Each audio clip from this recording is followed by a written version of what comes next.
ನೆಲಮಂಗಲ ರಾಷ್ಟ್ರೀಯ ಹೆದ್ದಾರಿಯಲ್ಲಿ ಭೀಕರ ಸರಣಿ ಅಪಘಾತ ಸಂಭವಿಸಿದೆ.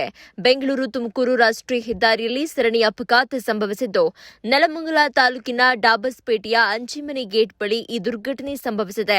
ಬೈಕ್ ಸೇರಿದಂತೆ 6 ವಾಹನಗಳ ನಡುವೆ ಸರಣಿ ಅಪಘಾತ ಸಂಭವಿಸಿದ್ದು, ಬೈಕ್, 2 ಕಾರು, ಲಾರಿ, ಸಹಕಾರಿ ಬಸ್, ಬುಲೆರೋ ಜೀಪ್ ನಡುವೆ ಅಪಘಾತ ಸಂಭವಿಸಿದೆ. ಡಿಕ್ಕಿಯ ರಭಸಕ್ಕೆ ಹೆದ್ದಾರಿಯಲ್ಲಿ ಬುಲೆರೋ ಜೀಪ್ ಪಲ್ಟಿ ಹೊಡೆದಿದ್ದು, ಪೇಂಟ್ ಬಾಕ್ಸ್ಗಳನ್ನು ತುಂಬಿದ್ದಂತಹ ಬುಲೆರೋ ಜೀಪ್ ಪಲ್ಟಿಯಾಗಿದೆ. ಸರಣಿ ಅಪಘಾತದಲ್ಲಿ 10ಕ್ಕೂ ಹೆಚ್ಚು ಜನರಿಗೆ ಗಂಭೀರ ಗಾಯಗಳಾಗಿದ್ದು, ಆಸ್ಪತ್ರೆಗೆ ದಾಖಲಿಸಲಾಗಿದೆ. ಅಪಘಾತದಿಂದ ಬೆಂಗಳೂರು ತುಮಕೂರು ರಾಷ್ಟ್ರೀಯ ಹೆದ್ದಾರಿಯಲ್ಲಿ ಕಿಲೋಮೀಟರ್ ಗಟ್ಟಲೆ ಟ್ರಾಫಿಕ್ ಜಾಮ್ ಉಂಟಾಗಿತ್ತು. ಸ್ಥಳಕ್ಕೆ ನೆಲಮಂಗಲ ಸಂಚಾರಿ ಪೊಲೀಸರು ಭೇಟಿ ಕೊಟ್ಟಿದ್ದು ಪರಿಶೀಲನೆ ನಡೆಸಿದ್ದಾರೆ. ಜೊತೆಗೆ ಟ್ರಾಫಿಕ್ ಅನ್ನ ಕಂಟ್ರೋಲ್ ಮಾಡೋದಕ್ಕೆ ಹರಸಾಹಸ ಪಟ್ಟಿದ್ದಾರೆ. ನಿಂತಿರೋ ಗಾಡಿಗೆ ಬಸ್ ಬಂದು ಹೊಡೆದಿರೋದು ಅಷ್ಟು ಮಾತ್ರ ಗೊತ್ತಷ್ಟೇ. ಮೊದಲು ಬಸ್ನವನೇ ಹೊಡೆದಿದ್ದು. ಬಸ್ನವನು ನಮಗೆ ಹೊಡೆದು ನಿಂತಿತ್ತು ಗಾಡಿ, ನಿಂತಿರೋ ಗಾಡಿಗೆ ಬಸ್ನವ್ರು ಹೊಡೆದು. ಬಸ್ನವಾಗ ಟ್ರಕ್ ಪೇಂಟ್ ಗಾಡಿ ಲಾಸ್ಟ್ ಹೊಡೆದು.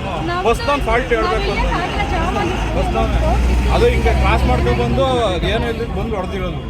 ಬಸ್ಸಲ್ಲಿ ಕೂತ್ಕೊಂಡಿದ್ವಿ ಸರ್. ಯಾಕಂದ್ರೆ ನಾವು ಹೊಡೆದು ಶಬ್ದ ಕೇಳ್ತು.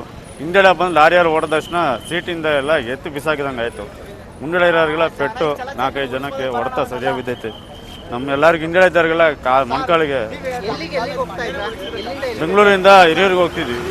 ನಮಗೆ 30 ಸೆಕೆಂಡ್ 40 ಸೆಕೆಂಡ್ ನಮಗೆ ಏನೋ ಫ್ಲಾಶೇ ಆಗಲಿಲ್ಲ. ಹೆಚ್ಚು ಕಮ್ಮಿ ಒಂದು 6ರಿಂದ 7 ಜನಕ್ಕೆ ಆಗಿರುತ್ತೆ. ಒಬ್ಬರು ಡ್ರೈವರಿಗೆ ಸ್ವಲ್ಪ ತಲೆ ಹೊಡ್ತಾ ಬಿದ್ದೆ.